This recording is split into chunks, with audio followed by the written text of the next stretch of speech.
Magandang hapon mga boss. Ito yung madaling paraan paghuli ng isang dama 3 versus 1. Ganito mga madadaling paraan. Makuha mo ang ganyang formation, makuha mo ang ganyang mga position, no? Yan, naitaboy mo siya dito. Mabilis na. Pwede na siyang talunin 3 sa 3 moves, sa 4 moves, 5 moves, 6 moves. Depende sa sulong. Yan o. Diba? Pwede siyang talunin, no? Oh. Sulong ang puti, pwede mo siyang talunin in 5 moves.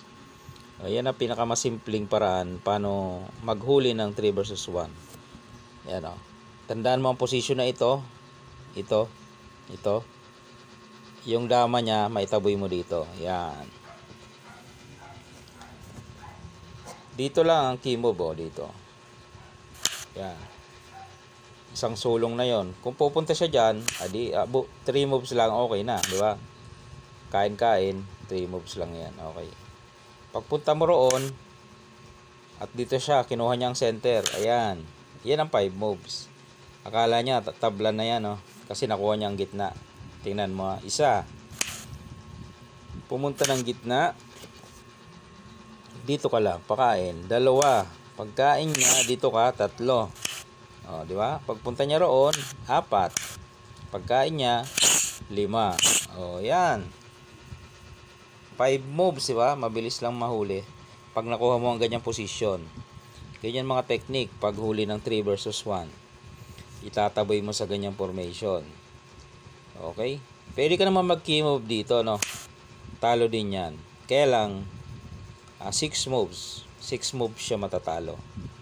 Halimbawa, sumulong siya roon. Saan siya doon, di ba? Ang gagawin mo naman, dito ka. Babalik siya roon. Dito ka lang. Siyempre, babalik na naman siya doon. Pagbalik, okay na. Talo na, Pakain. Kaya abutin ng 6 moves. Pero huli naman. Okay.